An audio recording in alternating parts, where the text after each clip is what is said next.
is over. This sounds brutal, but South Korea will soon start melting on all fronts: demographically, economically, socially, culturally, and militarily. Because for decades, the country has been experiencing a fertility crisis unprecedented in human history, and we've probably reached a point of no return. By 2060, the South Korea we know and love today will no longer exist. What will the collapse look like, and why is it now almost impossible to stop? The real population bomb. To have a stable population, you need a fertility rate of about 2.1 children per woman. In the 1950s, South Koreans used to have 6 children on average. In the 1980s, the rate fell below 2. And in 2023, it was 0.72 kids per woman, the lowest ever recorded in history. In Seoul, fertility is even lower, around 0.55. On average, about half of the women here won't have any kids, and the other half just one. What do these numbers actually mean in the real world? If fertility stays as it is, then 100 South Koreans will have 36 kids. When they grow up, they will have 13 kids, who will then have 5. Within 4 generations, 100 South Koreans will turn into 5. If we look at today's South Korean population pyramid, we see this is pretty real. There's only one 1-year-old for 4 50-year-olds. After 4 decades below the replacement level, the consequences were still largely invisible. Today, South Korea's population is at an all-time high, as are its workforce and its GDP, which is still growing. But demographics hits you like a freight train. You hear it vaguely in the distance, and then it runs you over. South Korea is about to be hit. Let's time travel 35 years into the future to 2060 and see what the country will look like then. When it comes to demographics, the most commonly used projections are those put together by the UN. They envisage 3 scenarios: low fertility, medium, and high. But in the past, all median UN projections for South Korea have consistently been too positive. Between 2022 and 2023 alone, fertility in South Korea dropped by another 8%. So we're going to use the latest low fertility scenario, which has been the most accurate in the last few years. Keep in mind that we're still talking about projections, and the future is a faraway land. Okay, let's do it. In 2060, South Korea's population pyramid will look like this. The population will have shrunk by 30%. 16 million South Koreans will have disappeared in just 35 years. And it'll be the oldest country in human history. 1 in 2 South Koreans will be over the age of 65. Less than 1 in 10 will be under 25. And only 1 in 100 will be small children. Imagine waking up in a country where the streets are strangely quiet with no children playing on them. Entire cities have been abandoned. Half of the population is elderly and living either alone or in overcrowded retirement homes, with a minority of people desperately trying to keep society running. There will be a few major consequences. Economic collapse. In 2023, a breathtaking 40% of South Koreans over 65 lived below the poverty line, but in 2060, this number may seem lovely in comparison. Today, South Korea has one of the largest pension funds in the world, worth about $730 billion US. But it's projected to stop growing in the 2040s and be completely depleted by the 2050s. So in 2060, pensions will have to be paid by the working population. Estimates vary, but for a pension system to work, the minimum a society needs is between 2 to 3 workers per retiree paying for them with their taxes. But even if we assume that all South Koreans over 15 will be working in 2060, the country will have less than 1 worker per senior.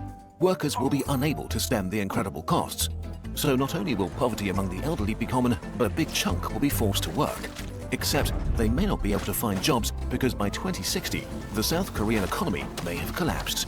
Broadly speaking, the size of an economy is linked to the size of its workforce. To have a big economy, you need a lot of workers to produce a lot of things and a lot more people to buy them. Today, South Korea has about 37 million people of working age, generating a GDP of about $1.7 trillion US. But by 2060, its workforce would have shrunk to less than half, to about 17 million. Of course, technological progress means that productivity will be higher and each individual will probably produce more than today. But even if productivity keeps growing at the same rate or more than we've seen in the last decades, South Korea's GDP could peak in the 2040s. In other words, South Korea will enter a permanent economic recession. There are more optimistic projections that see the recession begin as late as 2050, but they're based on the medium UN demographic scenario, and there are no signs that we're heading there. Another factor in the economy is science, technology, and innovation, areas in which big leaps are typically made by young adults and the middle-aged. Young people have fresh ideas that contribute to the wealth of society. Significantly fewer people working also means way less tax for the government, which will be trapped between a rock and a hard place. On the one hand, having to provide for half the population that are seniors, on the other, seeing its income diminished. It will be forced to shut down or cut essential services like hospitals or social benefits. Since infrastructure only works at scale, smaller communities may be abandoned as the country contracts into its metropolitan areas. And of course, there won't be enough money to invest in the future. This is bad. But what will happen to South Korean society and culture may be worse. Societal and cultural collapse. Speculating on how societies will develop is extra hard, but there are a few pretty unavoidable trends. Today, already about 20% of Koreans live alone. Also, 20% report having no close friends or relatives. By 2060, 50% of South Koreans aged 70 will have no siblings and 30% will have no children. Young adults between 25 and 35 will only make up 5% of the population and typically have no siblings at all. This leaves the elderly with almost no close family and young adults with little family and few potential friends, especially outside of big cities. A loneliness epidemic of epic proportions is all but guaranteed. On top of that, South Korean culture will probably experience a huge decline.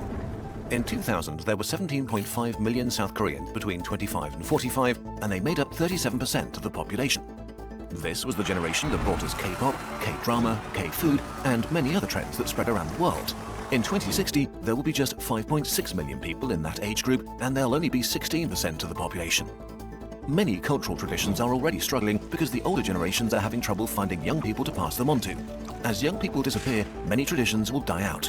Without young people, the soul of South Korean culture will shrink and wither away. And on a personal level, what kind of experience will it be growing up in 2060? What will youth culture be like in a country of seniors, where many universities, schools and kindergartens are abandoned as there are no longer children to fill them with life? What kind of job prospects will they face, and what will politics look like? If young people don't want to remain alone, they'll concentrate in Seoul or a few other big cities, or worse for South Korea, emigrate to other countries. Rural areas will decline and most smaller cities will turn into ghost towns. We're already seeing this in Japan, which has almost 10 million abandoned houses in rural areas. Large parts of South Korea will simply vanish and be reclaimed by nature. Last but not least, South and North Korea are technically at war, and they could very well still be in 2060. Will South Korea still be able to afford to have its young men do 18 months of mandatory military service?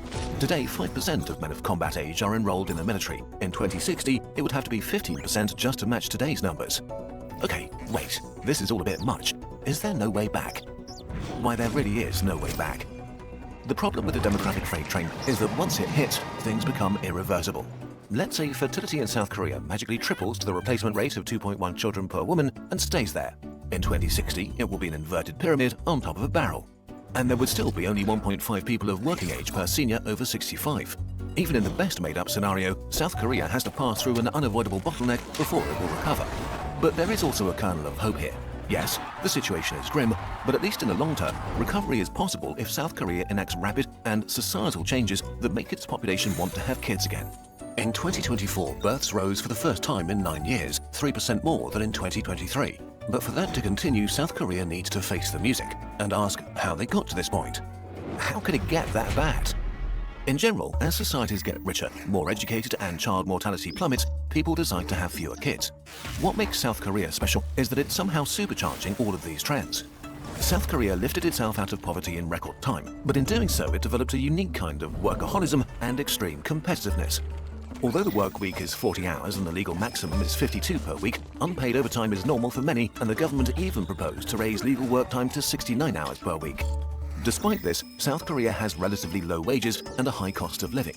Real estate in big cities is out of reach for most people. The cost of education is extremely high, since families have to pay for private lessons if they want to send their kids to a high-tier college.